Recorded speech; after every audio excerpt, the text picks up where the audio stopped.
que a participação vai ajudar vocês, né? Então, alguém gostaria de fazer algum comentário sobre o trabalho das meninas? Ou eu terei que indicar alguém de bom grado ou vai ser de mau grado? Antes disso, de indicar alguém, eu vou só deixar alguns insights aqui para vocês pensarem. É interessante porque as meninas trouxeram, né, como é que vai essa questão da gestão pública, que vai muito além de tudo do que normalmente a gente está acostumado, né? É um pouco mais além, né? Então, assim, esse livro de James, ele vai trazer uma perspectiva um pouco mais inovadora, mais colaborativa, né? E aí ele também vai trazer dentro dessa perspectiva a questão também das possibilidades de inovação dentro da gestão pública, o que é que pode ser inovado, o que é que não pode, né? E para isso ele vai trazer, eu não sei se é agora, mas em algum momento do livro, ele vai trazer também a evolução dessa ideia do gestor público dentro da administração pública, né? E aí eu pergunto para vocês, vocês acreditam que o processo de inovação da gestão pública, dentro da gestão pública, né, e para os gestores, ele vem auxiliar vocês ou vocês acham que acaba dificultando? E aí? Deixa eu ver aqui. Ah, Maria levantou a mão, tava jurando que era no chat. Fale, Maria. Eu acho que vem para facilitar. É muito importante esse livro que o professor James acabou fazendo, porque literatura a gente tem muito pouco de gestores públicos. Então, quando tem um, é muito importante trazer essa visão inovadora, porque eu acho que o tradicional é que acaba prendendo a gente e atrapalhando. Então, a gente trabalha com sociedade, a sociedade evolui. Então, a gente tem que evoluir junto. Não dá para ter uma sociedade evoluída e continuar com dogmas ultrapassados. Então, eu sou a favor dessa inovação. E como é que a gente pode, sem ser a nossa querida Maria, como é que a gente pode melhorar essa questão, por exemplo, da perspectiva inovadora e empreendedora dentro da gestão pública? Vocês, enquanto gestores, se hoje eu chegasse para. Vou escolher alguém. Thalita, temos duas. Pode ser qualquer uma das duas, que eu vou ser boazinha. O que é que vocês fariam? Para garantir que a gente vai ter uma gestão mais colaborativa e empreendedora? Acredito que um planejamento, né, professora? Eu ia estudar, analisar a sua inovação e, com base nisso, eu ia me planejar para fazer algo melhor, para a gente evoluir dentro do campo da gestão pública. Alguém mais? Quando a senhora fala de empreender dentro da gestão pública... Qual foi a pergunta mesmo, professora? Que eu não ouvi direito. O que é que você faria para garantir, né, que a gente tivesse dentro da gestão pública, né, perspectivas mais colaborativas, inovadoras e até mesmo uma perspectiva mais empreendedora? Bom, eu acho que, começo de tudo, a internet, os meios sociais é importante para um gestor público, que na sociedade, eu acho que o gestor público, as pessoas acham que o gestor público ele não faz nada, certo? Da sociedade de uma maneira meio arrogante, não é tão valorizado, e que eu acho que poderia meio que ajudar bastante é por meio das redes sociais, conhecer mais aprofundado o que o gestor público ele pode fazer de melhor para a sociedade, certo?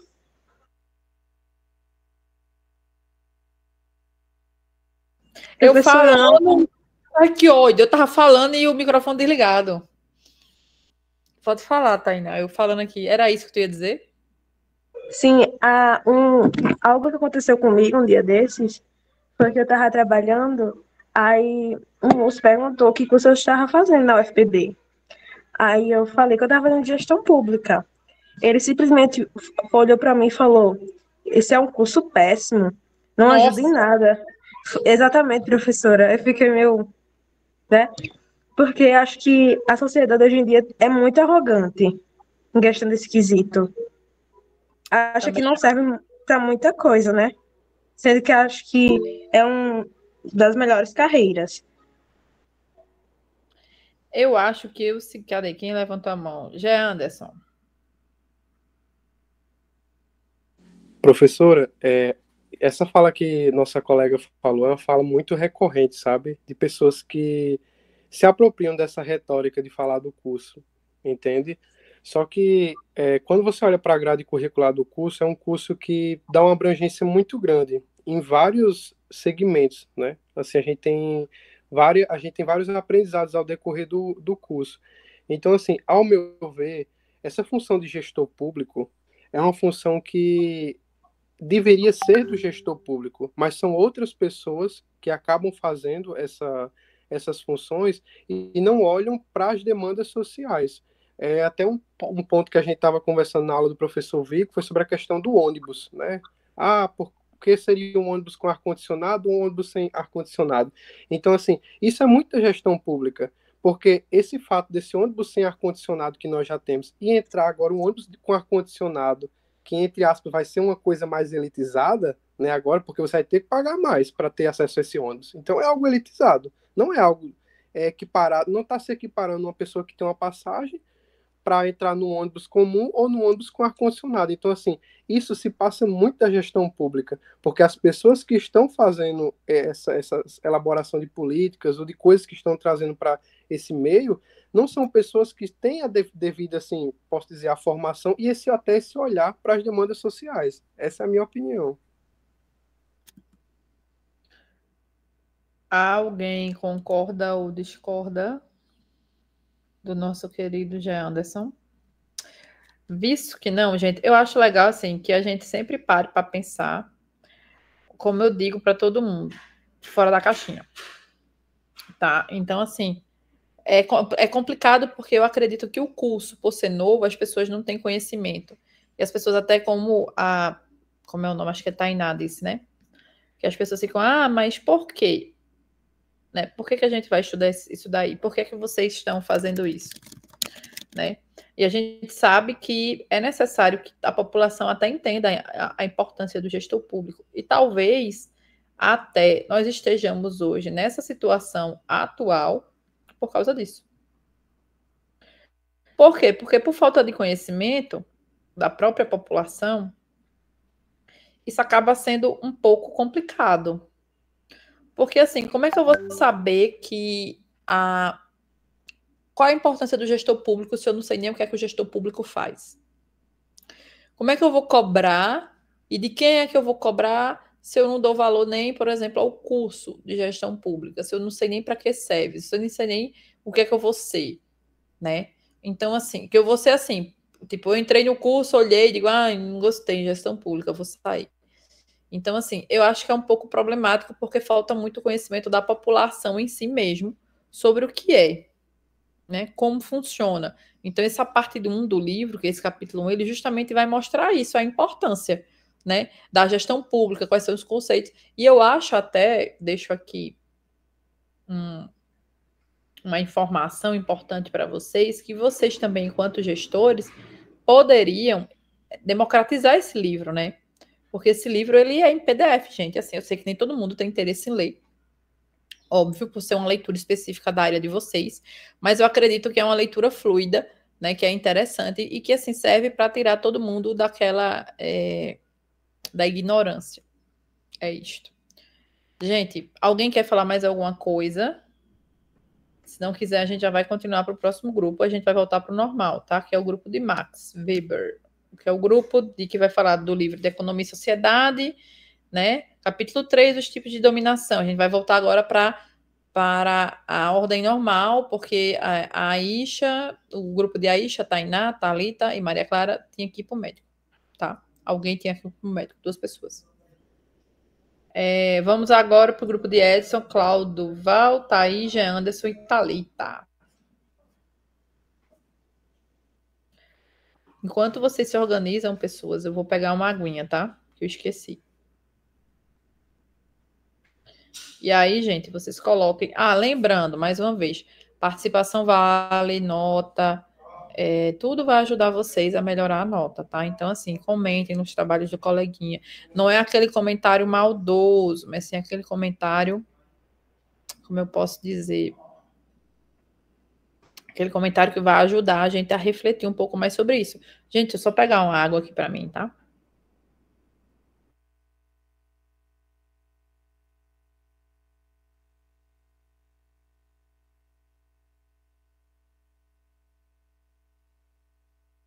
Só testando o microfone, tá todo mundo me ouvindo aí?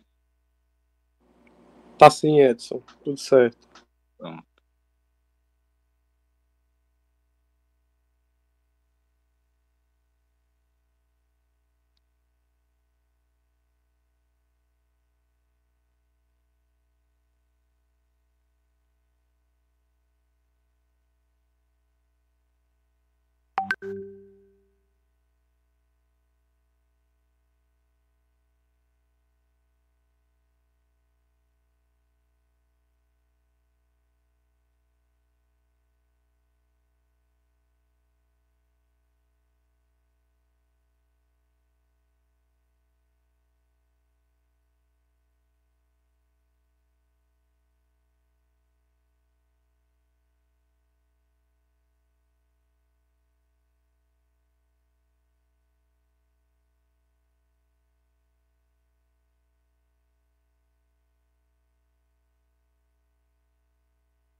Pronto, pode começar, viu, gente? Eu vou deixar a câmera desligada aqui, que eu vou comer um biscoitinho que eu não almocei hoje, não.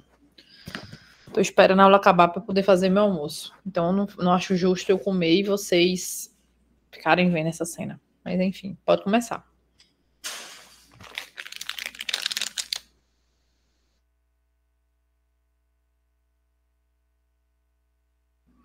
quando quiser, Janderson.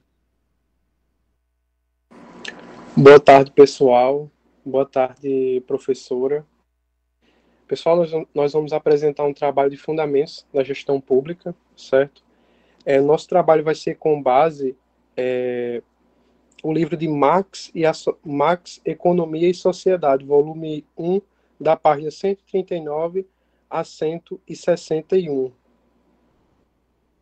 Pode passar. Sim, nosso grupo é composto por Janderson Matheus, eu, no caso, Edson Vital, Claudoval Faustino, Thalita Maiara e Rayane Thaís. Nós vamos iniciar o trabalho, pessoal, falando um pouco sobre Weber, sobre teorias, né, que Weber fomentou, e posteriormente nós vamos falar um pouco da burocracia, certo? A dominação burocrática, no caso, da dominação no quadro administrativo burocrático. Então, pessoal, a bibliografia de Weber.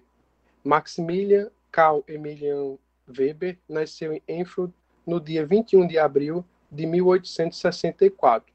Foi um dos maiores intelectuais alemães de sua época, destacando-se como jurista, economista e sociólogo. Weber faleceu nesta mesma cidade em 1920, vítima de pneumonia. Um ponto importante de frisar sobre Weber Weber, no maior parte de sites que falam sobre, e até em livros, fala que Weber foi acometido de um problema, de uma depressão severa, certo? Isso o prejudicou muito academicamente, porque ele teve que se ausentar, pois uma das suas maiores paixões era lecionar, né? Mas, infelizmente, ele teve que colocar muitas licenças quando ele foi acometido dessa depressão severa, né? Como citam assim os livros. E pode passar o próximo slide, Edson, por favor. Janderson, só um momento aqui. Deixa eu corrigir o arquivo aqui, vê se eu vou compartilhar de novo a tela. É rapidinho.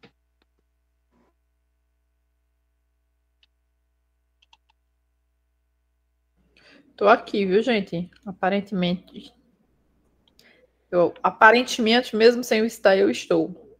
Mas eu vou ligar a câmera para vocês me verem comendo um bono, que eu não posso comer, mas eu tô comendo bono, porque não fiz almoço. Fui irresponsável.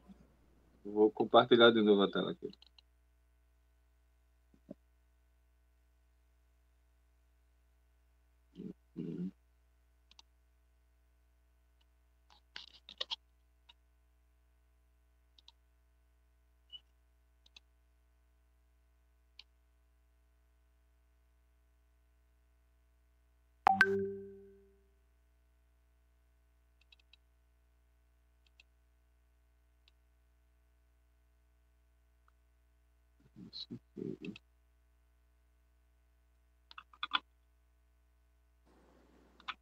Pronto, Jameson.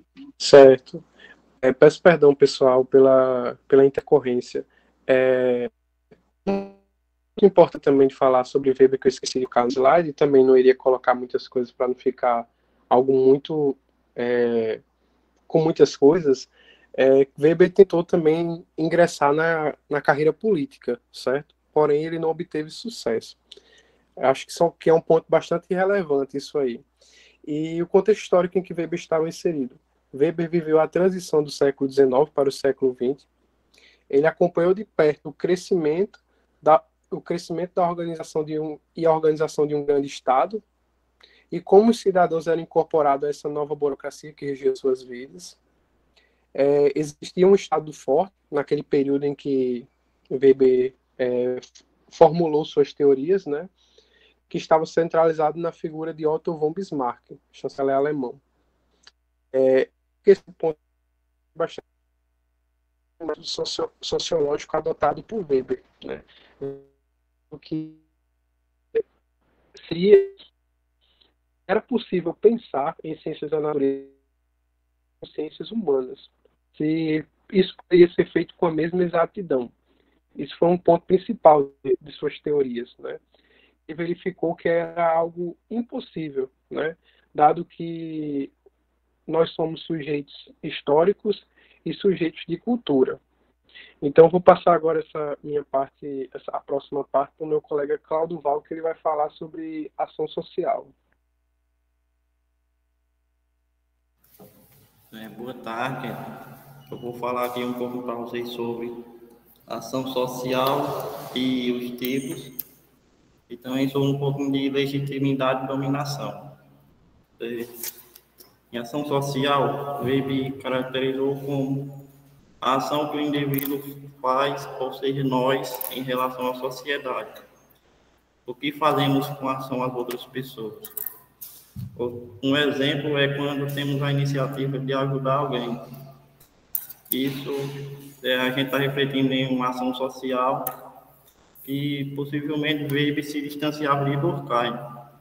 Ele falava que os fatos sociais eles eram sobrepostos sobre os outros indivíduos, enquanto Weber ele está falando que são com relação aos outros indivíduos, em ajudar as outras pessoas, mais precisamente. Então, ele caracterizou sendo como racional e irracional. Aí, a ação social racional, elas são com relação a valores e afins. Com relação a valores, são as ações que fazemos por crença, porque nós acreditamos em algo, ou seja, orientando nossas ações com base em nossos valores pessoais. Nós agimos de acordo com aquilo que acreditamos ou julgando como correto. Julgamos como correto. Um exemplo disso é quando nós escolhemos não mentir para alguém, porque isso está indo contra os nossos valores e para nós esse tipo de ação ele não está sendo correto.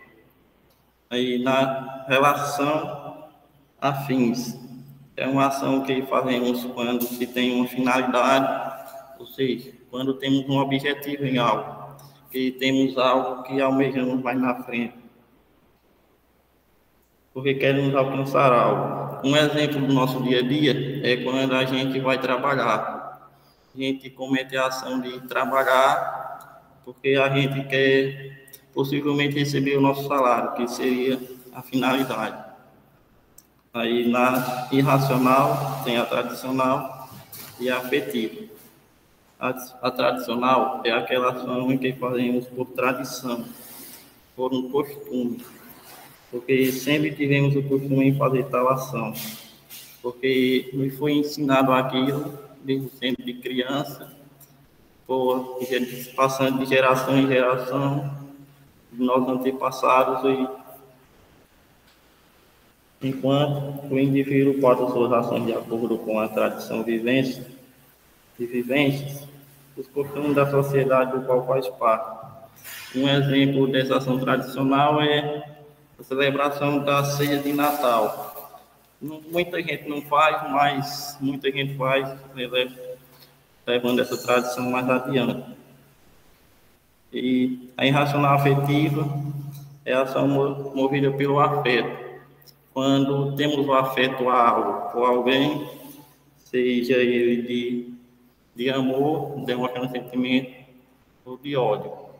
Um exemplo bem prático é quando alguém está assistindo um jogo de um time de futebol lá do seu time e possivelmente faz um gol. Aí, mesmo sem raciocinar aquele momento, ele vai pular de alegria, demonstrando assim um afeto, que seria positivo, de amor. Aí agora eu vou falar sobre um pouquinho de dominação e legitimidade. A dominação é a subordinação dos indivíduos ao poder exercido por alguém. Se os indivíduos aceitam de poder exercido por alguém, esses próprios indivíduos conferem assim a legitimidade da dominação e, consequentemente, do poder. Mas, para que haja dominação, deve haver a obediência. Um exemplo de dominação é o que o Estado faz com a gente, né? Ele coloca lá suas leis e não temos escolhas, temos que obedecer a essa lei, porque possivelmente a gente pode sofrer alguma consequência. Enquanto a legitimidade é a aceitação dessa lei. Mesmo sem raciocinar, se eu aceitei tal poder exercido sobre mim, então eu estou assim sendo legitimado a obedecer. E agora eu vou passar para a Thalita, que ela vai falar um pouco sobre os tipos de dominação.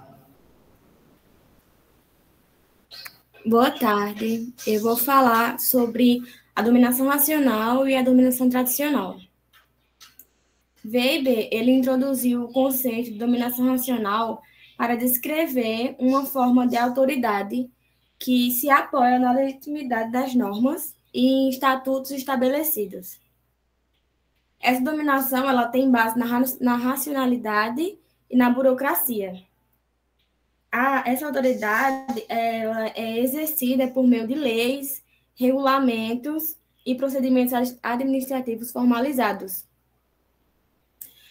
Governos, instituições e organizações modernas, elas frequentemente adotam a dominação racional. Weber, ele reconhecia os benefícios de eficiência e a previsibilidade proporcionada pela dominação racional. Mas ele alertava para os perigos da burocratização excessiva e da alienação dos cidadãos. Os exemplos de dominação racional são o governo democrático, onde o poder ele é legitimado pela Constituição, pelas leis estabelecidas, e os líderes eles são eleitos por meio de processos eleitorais. Empresas multinacionais também, que elas frequentemente operam com base em estruturas burocráticas e procedimentos administrativos formais. Sistemas judiciais, que a autoridade ela é exercida por meio de leis e regulamentos formalizados. Os tribunais eles interpretam e aplicam a lei de forma imparcial e objetiva. E instituições educacionais, como escolas, universidades e outras instituições, elas operam com base em regras e regulamentos estabelecidos.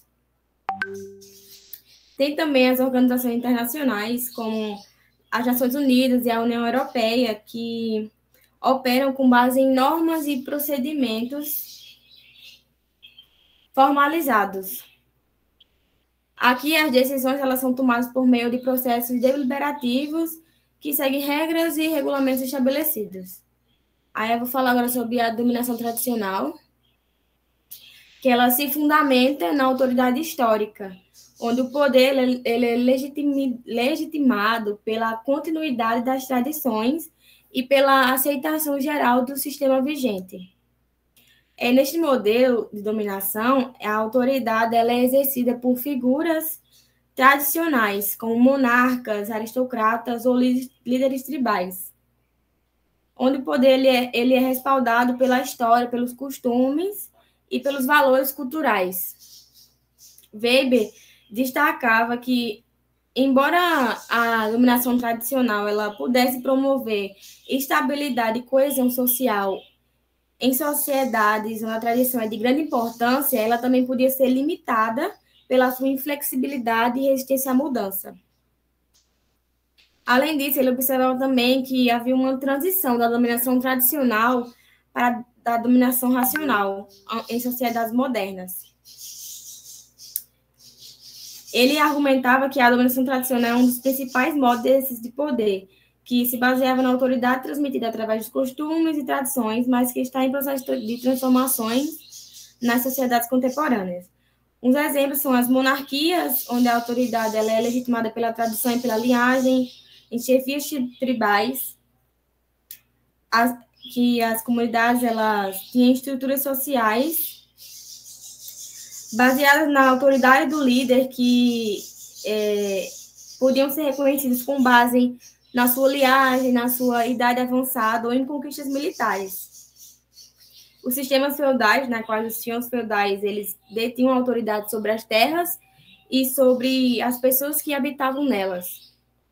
Tem também o patriarcado familiar, que em algumas sociedades tradicionais, o patriarca da família ele tem a autoridade sobre todos os membros da família, sendo filhos, a esposa e até alguns parentes distantes. Essa autoridade ela se baseia na posição social do patriarca como chefe da família e é legitimada pela tradição cultural e pelas normas sociais.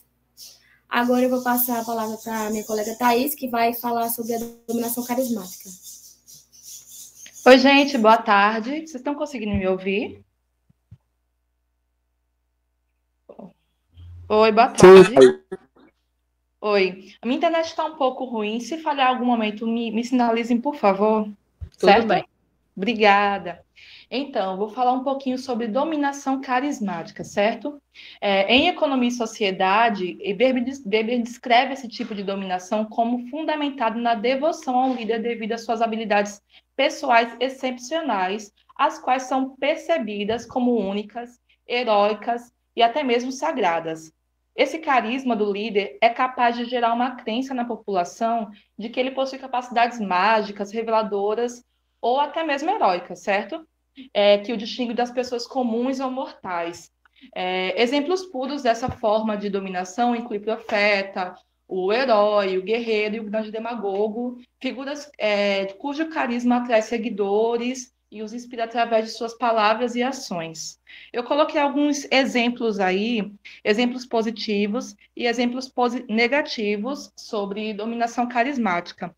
Do positivo, eu escolhi figuras bem importantes, como Jesus Cristo, Gandhi, Martin Luther King Jr., que eles são líderes que ilustram, líderes carismáticos, que ilustram a parte positiva, certo? No caso, como líderes carismáticos, eles mobilizaram massa em torno das suas causas.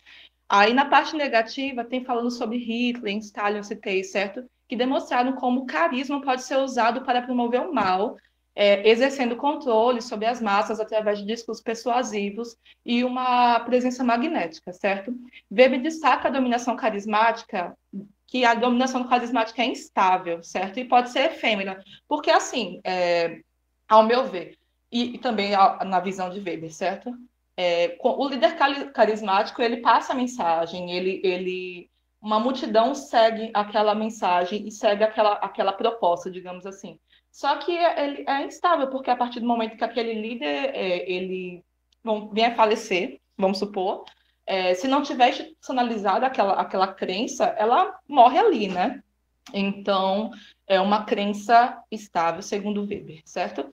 Esses líderes carismáticos, tanto positivos quanto negativos, são frequentemente lembrados na memória coletiva, destacando-se por sua capacidade de cativar multidões e influenciar o curso da história. Todos esses que eu coloquei positivamente ou negativamente mudaram o curso da história, né? No entanto, é importante reconhecer que o carisma pode ser uma faca de dois gumes, sendo necessário considerar não apenas as habilidades persuasivas do líder, mas também os princípios éticos e morais que guiam suas ações, certo? Eu falei um pouquinho aqui sobre dominação carismática, e agora o meu colega Edson vai continuar, tá certo? Muito obrigada. Boa tarde, pessoal. Todo mundo me ouvindo aí, né? Tranquilo. Bem, depois de nós falarmos sobre esses conceitos, né, de dominação e ação social e os tipos de dominação, eu gostaria de encerrar com essa parte sobre a dominação legal como quadro administrativo burocrático. Outros conhecem também como a teoria da burocracia, né?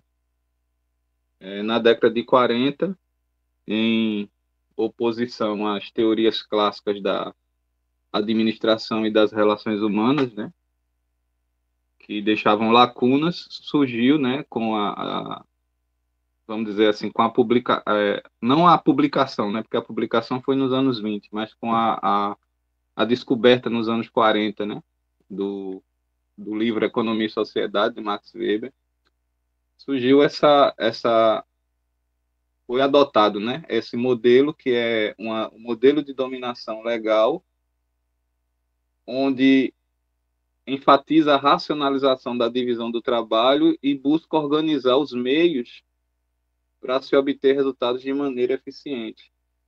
Ou seja, a burocracia, para Weber, não é aquela questão negativa de emperrar, ele não olha por esse lado do senso comum, né, de emperrar o funcionamento da empresa ou da máquina pública, mas pelo lado positivo de que é preciso haver um mínimo de racionalização para que se busque a eficiência e se busque uma forma organizada de se alcançar os resultados.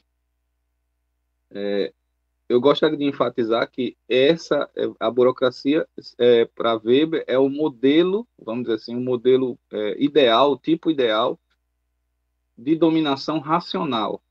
E as características principais desse meio de dominação racional legal para um quadro administrativo, tanto para a questão de empresa privada como para o serviço público, é que a primeira característica é que ela é baseada na legalidade. Ou seja, a grande autoridade, ou seja, a grande autoridade no sistema burocrático, né, administrativo, é a matéria da lei ou dos estatutos. Pode ser regras, normas e procedimentos que foram acordados antes, ou seja, de onde vem a legitimidade da questão legal? É pelo trâmite do processo em que é construído, geralmente construído de maneira coletiva, né? Os acordos que são feitos de maneira na convenção de empresas, ou no caso do serviço público, ou no caso da organização do Estado, onde as leis passam por trâmites legais no Senado, no Congresso, e no final toda aquela decisão é legitimada por esse processo. Então, é a letra da lei, do direito, do estatuto da empresa ou do código de ética de determinado grupo profissional que vai reger e vai dizer como cada ente, como cada membro daquela entidade vai se comportar. Isso tem a finalidade de uma disciplina, ou seja, de uma obediência pronta, de uma aceitação pacífica daquela dominação, ou também, né, essa própria legalidade, ela garante, ela tem, vamos dizer assim, ela detém essa autoridade de sanção, de imposição, caso haja resistência, né? Então, o único que tem, vamos dizer assim, no caso do Estado, né, que é o único que tem o poder de polícia, ou no caso de uma empresa, né, que tem um estatuto, que tem condições de punir aquele funcionário ou de disciplinar aquele funcionário, é com base não nas questões pessoais, mas nas questões que ferem os princípios da legalidade que já foi acordado por aquele grupo de pessoas. Então, a primeira característica é a característica da legalidade. A segunda característica é a característica da formalidade. Na administração pública ou privada, tudo, a forma é importante, né? As pessoas elas não podem se comportar ou se comunicar ou da forma que elas querem no ambiente de trabalho. Tudo é formal. A comunicação oral, por exemplo, é documentada por escrito e padronizada, né, através de atas. O acesso aos serviços é também mediante a comprovação de documentos. Por exemplo, quando nós fomos se matricular na Universidade Federal, nós tivemos que apresentar toda aquela documentação exigida. Tudo isso é registrado visando criar uma rotina, ou seja, todos devem falar o mesmo idioma, a mesma língua. Então, a formalidade é uma questão muito importante na dominação racional legal, ou seja, é uma forma de padronizar e de rotinizar os processos, tanto administrativos, tanto de empresa privada, como no setor público. A terceira característica é a característica da hierarquia oficial, ou que pode também ser chamada de divisão racional do trabalho.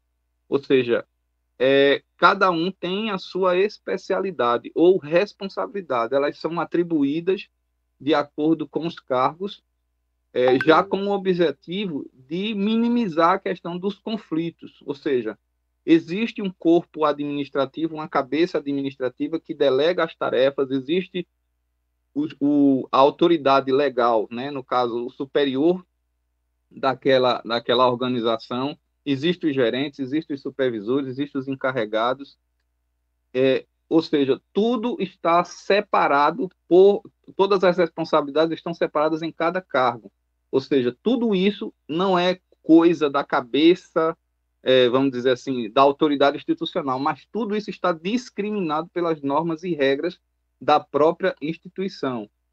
No caso das empresas privadas, existe lá, como eu falei, cargo o chefe, o gerente, o supervisor, o encarregado. No caso do setor público, por exemplo, na justiça, isso é muito claro quando a gente vê as questões das instâncias superiores, né, em que alguém, para reclamar, por exemplo, ao Tribunal de Justiça, precisa passar pela questão pela comarca, pelo fórum local.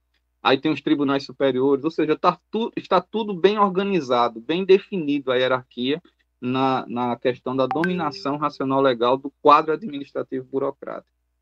A quarta característica é a característica da impessoalidade, ou seja, todos obedecem, todos são avaliados e todos são responsabilizados pelas mesmas regras e pelas mesmas normas.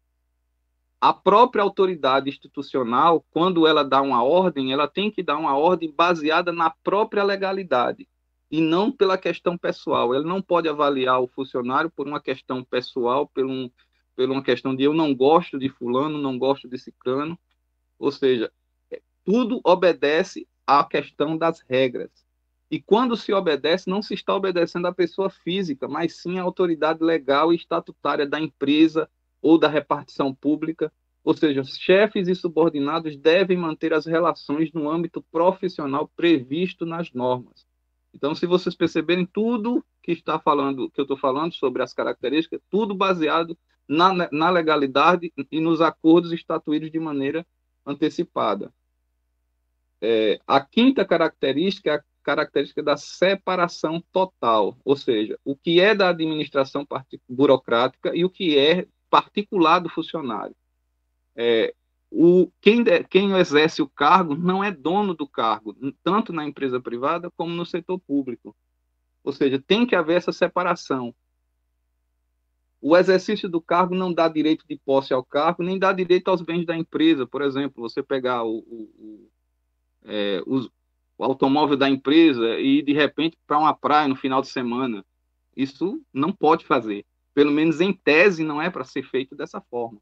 Ou seja, nem usar, por exemplo, o poder da máquina pública em benefício próprio. Por exemplo, quando você vê uma propaganda do governo, tem que estar lá, governo do estado da Paraíba, e não, por exemplo, a pessoa do governador, o nome do governador. Né? Então, é assim que funciona, pelo menos em tese é para funcionar assim. Isso evita a questão da relação patrimonialista e clientelista, né? Que é aquela relação da troca de favores. Né? Então, é preciso haver essa separação total. Inclusive, existem crimes, né?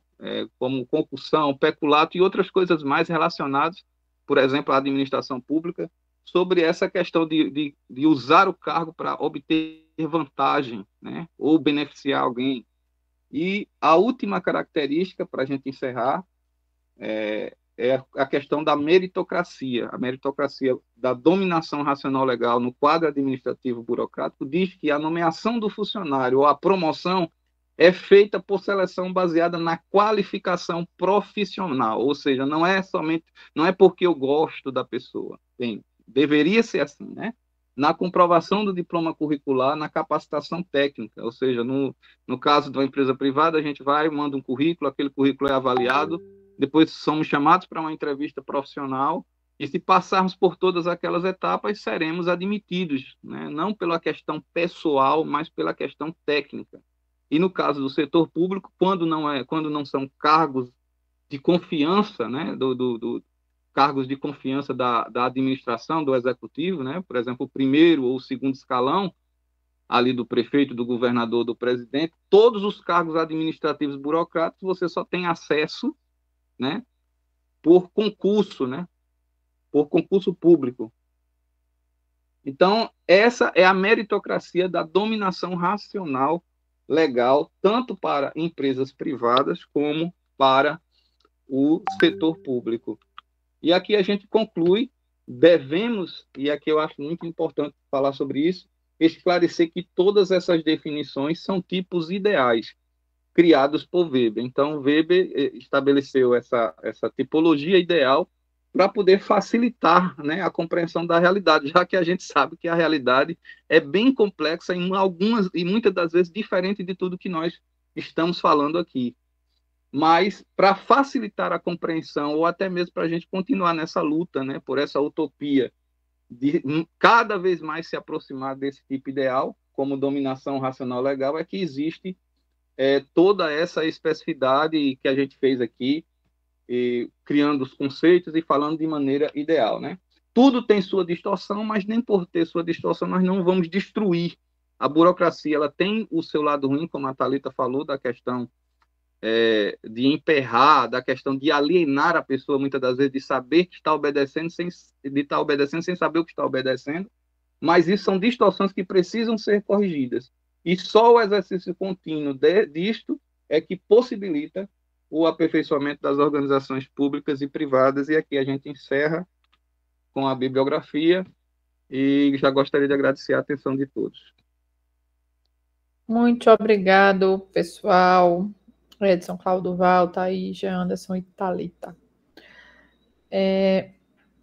Vocês já conheciam esse tipo de dominação? Vocês já estudaram com o professor Vico, não foi? Em ciência política, ou estão estudando agora? Nós estudamos no semestre passado com o professor Wanderson. Com o Wanderson, certo. Então, é algo que vocês já conhecem, né? Vocês já têm conhecimento do conteúdo. É importante a gente perceber que, como foi dito pelo grupo, é uma idealização de perfis, né? De possibilidades. Então, assim, claro que a gente tem, né, gestores que têm esse perfil, né, mas não necessariamente a gente consiga encaixar todos nesse perfil que Weber proporciona para a gente, né? Então, é interessante que vocês pensem também, né, como é que Weber, como a gente pode utilizar toda essa literatura de Weber no dia a dia, né? E uma pergunta que eu faço para vocês. Eu sei que já foi falado, né, na apresentação, mas aí, assim, na prática mesmo, o que é que vocês fariam, por exemplo? Porque, assim, vamos pensar que Edson, a partir da Edson que vocês... É o grupo de Edson. A partir do momento que vocês fizeram essa tipificação de Weber, aonde é que vocês, gestores, dentro dessas características que ele colocou, você se encaixa? Qual tipo vou dizer de burocrata, que tipo de gestor você é? De acordo com a divisão de Weber. Sinceramente, professor, eu acredito muito em tudo isso que Weber fala, e eu acho que se realmente a gente vê muito assim na questão federal, já é bem uma coisa assim, já bem definida, questão estadual também é bem definida, mas quando você passa para a questão de prefeituras e cidades pequenas, a gente vê que essa distorção ela aumenta muito de uma maneira assim astronômica, né? Em questão de... Então, assim, se a gente... Eu acredito que só o fato de, por exemplo, esse curso que a gente, como gestor público, né? Nós éramos tecnólogos e agora fomos para bacharelado, quer dizer, isso já é um avanço, e acredito que a gente deve lutar, tanto pela questão do nosso reconhecimento, né? Da nossa profissão, que já é um caminho, já é um avanço, e a questão da gente tentar caminhar nesse sentido, né? De tratar a coisa de maneira mais... Não é que não existe, claro que existe pessoas que moralmente, né, que seguem realmente assim, mas se a gente puder lutar até pela questão, sei lá, de direito, por exemplo, sei lá, de contratar pessoas com a formação de gestão pública nas prefeituras, eu acho que já melhoraria muita coisa, sabe? Sim. Eu acho que muitas vezes também é um problema, porque nem todo mundo tem ciência disso, mais uma vez, né? E aí acaba que fica um pouco perdido tudo isso que a gente está conversando, porque o ideal é que se existisse ciência, o ideal é que a gente conseguisse aplicar a teoria na prática. E a gente sabe que de ideal, nem sempre a gente consegue chegar no que deveria existir, né? Nem no que deveria ser. Né? Temos ciência disso. Porque a idealização de algo, óbvio, é uma idealização, é um pouco complicado. Né? A gente espera que a gente consiga chegar, né, nessa perspectiva de Weber, né, nessa questão da burocracia de Weber, que a gente sabe que foi utilizado durante muito tempo, né? Essa ideia da burocracia, né? Até a gente ter essa nova gestão, essas modificações que vem acontecendo com o tempo. E eu gosto de deixar claro para vocês que, assim, Weber é tido como um dos principais autores na área de vocês, né? Principalmente nessa questão da burocracia, da gestão pública, né? E a gente sabe que tem toda essa evolução, né, das perspectivas do modelo burocrático de Weber, né? E como vai ser feita toda essa evolução da ideia de burocracia em si. Então, assim, é importante que vocês, de certa forma, deem um pouco de atenção a Weber, né? Por isso que ele foi colocado, para não ficar algo tão cansativo, algo tão maçante, que eu sei que vocês já viram, mas é importante que vocês deem essa atençãozinha a ele também e pensem, poxa, será que existe todos esses tipos que ele falou? Como é que eu posso ser um gestor do tipo racional legal, ao invés de ser apenas um carismático, né? Que a gente sabe que tem isso também. Se a gente para fazer essa divisão, a gente sabe, por exemplo, que pensando no governo federal, no gestor mais macro, né, que no caso do presidente, a gente sabe que Lula se encaixa direitinho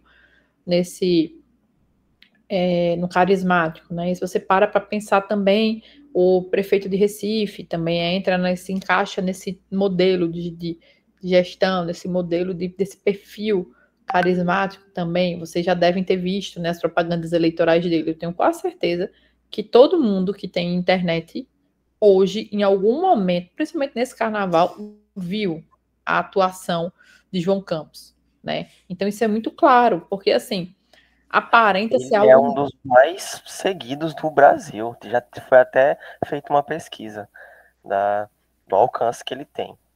Desse poder do marketing. Exatamente, ele tem um alcance... Professora, e o pai dele também era muito carismático, né? O pai dele, a família Campos em si, em Pernambuco, é muito, muito forte, né? Exato, e assim, e ele não precisa fazer um esforço muito grande, Exato. Professora, desculpa, pode falar.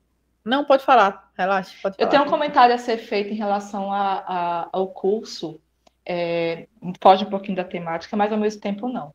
Porque, assim, a gente estava falando sobre gestão pública, a importância e tal. Eu percebendo, assim, eu parando para pensar, ninguém exerce a medicina sem ser médico, sem ser formado em medicina. Ninguém passa uma medicação, tipo assim, pode realmente descrever se não for um farmacêutico lá para liberar a medicação. Várias outras profissões precisam de uma formação em gestor público. Quem está gerindo, quem está na frente do país, não são gestores. Então, assim, o que está havendo é o mau uso de recursos implantados em programas não efetivos ou efetivos a curto prazo, certo?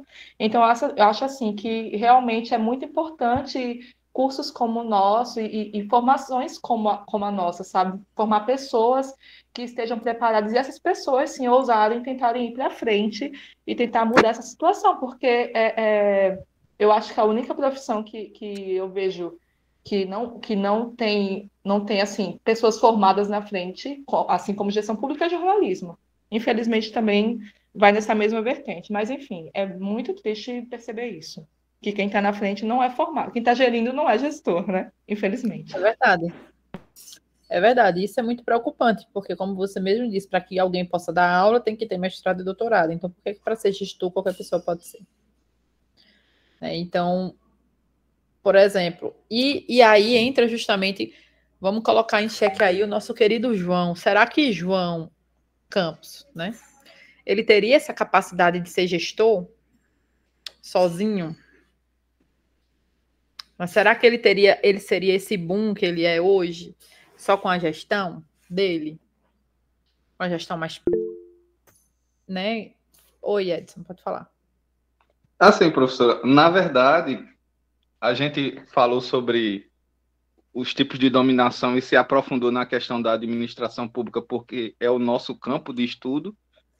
Mas para você se eleger no país, tanto para governador como para prefeito, principalmente como presidente, você tem que ter a dominação carismática.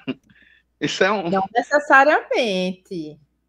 Mas, professora, por mais que ele seja um burocrata, ele pessoalmente, se ele não tiver carisma, o povo não compra a ideia. Não, a gente pode dar vários exemplos de pessoas que não são tão carismáticas e que conseguem. Mas, assim, por exemplo, nos últimos anos, por exemplo, Dilma é uma pessoa que não tem o carisma de Lula, mas ganhou por causa do carisma de Lula. Não, por causa dele, mas não conseguiu se manter.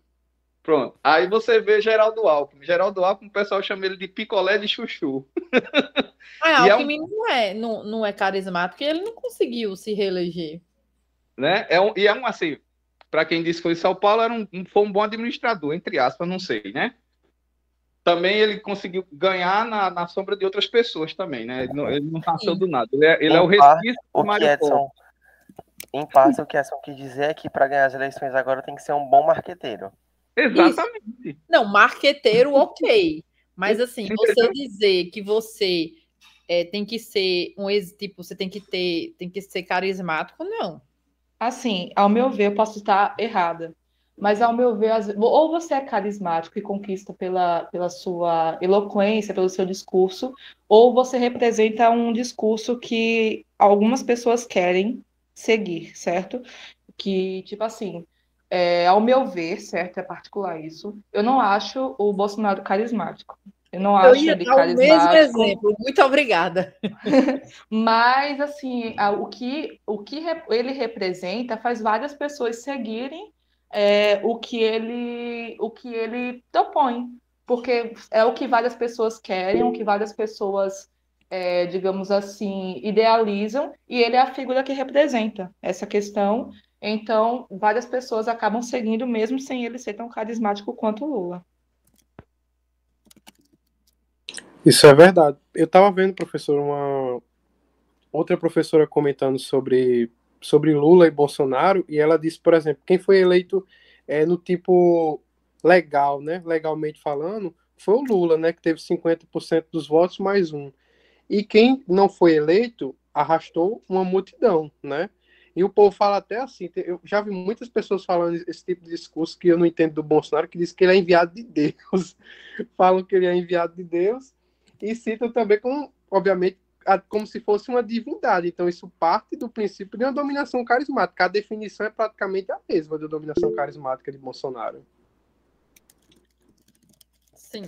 Não, quem tem a dominação carismática de Bolsonaro seria os filhos. Talvez. Não acho. Não, talvez. Para determinados, veja, para determinado grupo da população. Tipo Renan.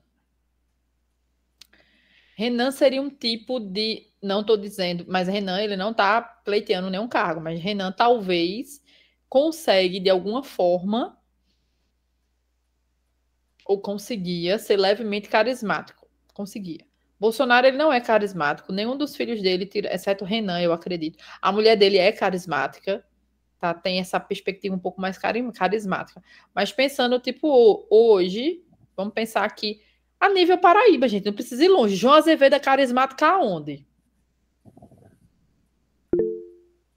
João Azevedo não ganha por carisma, não, gente. Desculpa. Mas, professora, João Azevedo ganhou por causa de Ricardo Coutinho, que era um líder carismático. Não, o primeiro, mas e o segundo, que foi a briga?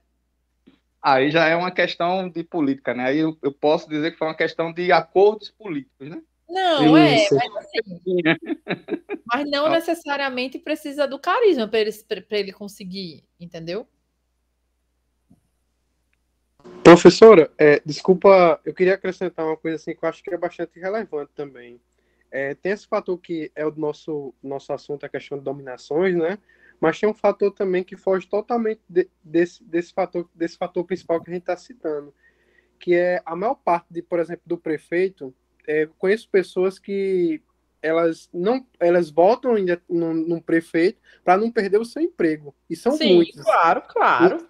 Então, assim, como o Edson falou, eu sou um candidato, indico o Edson, por exemplo, e as pessoas ficam naquela consciência, por exemplo, não, eu tenho meu emprego com o Jean antes, agora eu vou ter meu emprego com o Edson. Aí já tem boa parte dos votos aí. E o carisma acaba por ser algo de menos, assim, né? No final das contas. Eu acho que não chega a ser de menos, mas assim, eu acho que não chega de menos, é muito forte. Às vezes até questão, por exemplo, no interior a gente vê muita questão de voto por conhecimento. Eu conheço o prefeito porque ele é família de fulano, a família é boa, então voto nele. Então a questão também é questão de conhecimento. Professora, mais uma coisa eu tenho que concordar com a fala de Edson em relação ao carisma. Tipo assim, mesmo os líderes que não são carismáticos, assim, não passam carisma, tem pessoas carismáticas ao redor dele, que acabam chamando também, ao meu ver, certo? Mesmo quando não é, tem pessoas que estão ao redor que acabam, tipo, como falou, não sei o quê, tem uma fala bonita e chama e tal, e acaba, mesmo que aquele líder não seja quem está ali assessorando, acaba meio que é. Pelo menos eu enxergo assim. Por exemplo, professora, o Bolsonaro, assim, falando na figura do Bolsonaro, assim, né, porque foi um exemplo que a gente citou no início, ele ia muito para as igrejas, e as igrejas têm muita questão, assim, de uma divindade. Por exemplo, ele se aliou muito àquele Silas Malafaia. E eu conheço pessoas até, assim, próximo da minha família que são cristãos, e que veem muito a figura de Silas Malafaia como um deus, assim mesmo, sabe? Então, é isso basicamente o que Thaís disse, né? Essa apropriação do carisma de um para montar um tipo, né, ideal, assim, pode-se dizer. Sim. Quando eu estou falando de carisma, assim, eu também vou deixar assim, bem claro assim, para vocês, eu estou pensando naquela questão daquele grupo que tem uma ideia de mundo, entendeu? Eu não estou falando, assim, sobre a pessoa falar bem ou a pessoa ser simpático com as pessoas, entendeu? Porque, por exemplo, se você escuta um discurso de Hitler, você tapa os ouvidos, né? Tanto pelo conteúdo como pela voz dele, que é horrível. Mas naquela época, o que Hitler defendia era a ideia de mundo da Alemanha. Então, o carisma de Hitler não é pela simpatia da pessoa, e sim pela ideia de mundo que ele representava. Então, aquilo era para o pessoal ver, não, esse é o nosso salvador, é o nosso herói, é o cara que a gente vai seguir. É nesse ponto que eu acho que tanto Lula como Bolsonaro, eles preenchem esses requisitos, né? Tanto na esquerda, né, na esquerda, quanto na direita. Infelizmente, Bolsonaro não é um cara simpático, né? Não, Até não é. nem falar sabe. Fala muita besteira, muita coisa que não é até impronunciável. Porém, o que ele defende é a ideia de mundo de muita gente. Então, ele é o salvador, o líder carismático dessa gente, o herói dessa gente. Então, assim, é nesse sentido que eu falo da questão carismática, que às vezes você vê um cara que tem bons projetos, tem boas coisas, mas não consegue emplacar essa popularidade com a população, porque não tem essa questão de defender, muitas das vezes, coisas que as pessoas conseguem dizer assim, nossa, por exemplo, a religião é muito forte aqui, né? Então, você falar qualquer coisa relacionada à religião, muita gente ou fica a favor ou fica contra. Então, é um decisivo para você ter essa questão de ideia de mundo. Era nesse sentido que eu queria só acrescentar. Verdade. Gente, a gente está discutindo muito. Vamos para. Faltam 2 ainda, já são 3h30. Não quero. Tipo, eu sei que a gente. Hoje eu não vou para Recife, até pelo motivo de quedas. Mas vamos para o próximo. Então a gente vai ficar a tarde todinha aqui discutindo. Deixa eu ver o próximo grupo aqui, ó. É o capítulo 2 do texto, né, de James. Augusto, Ítalo, Neuza e Vinícius. É Ítalo mesmo, né? Não é Ícaro, não, né? Eu acho que eles não estão aqui, não. Não? Não. Então, É que eu não tô vendo. vocês avisam aí para ele que eles, que é a segunda chamada, vai valer metade da nota. Caso não apareçam, reposição do conteúdo inteiro, tá? Ainda tô dando chance aí. 50, vale 5. Último grupo, Ícaro, Franciele, Cristiano, Gabi e Viviane. Capítulo 3 de James. Cristiano foi colocado o nome dele, mas ele não tá pagando a cadeira não, tá?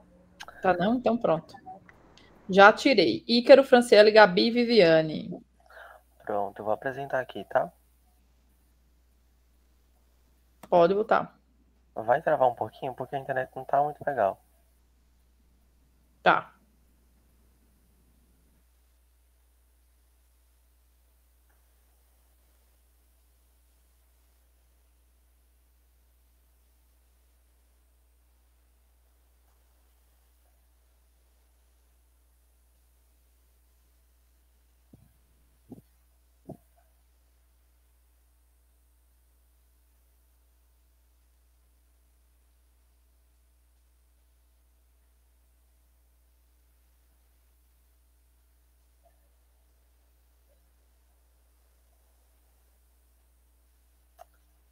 Bem, o meu grupo... Estão me ouvindo, né? Todos?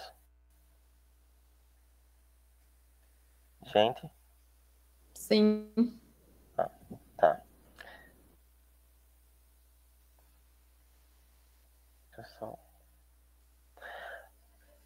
Bem, o nosso trabalho, ele foi baseado nesse capítulo do livro do professor James, né, o capítulo 3, Estado. Meu grupo é composto por mim, Gabriele do Nascimento, Viviane Laurentino e Franciele. Deixa eu só...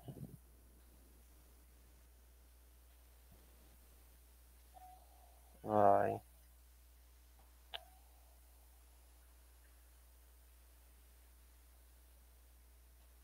Aí.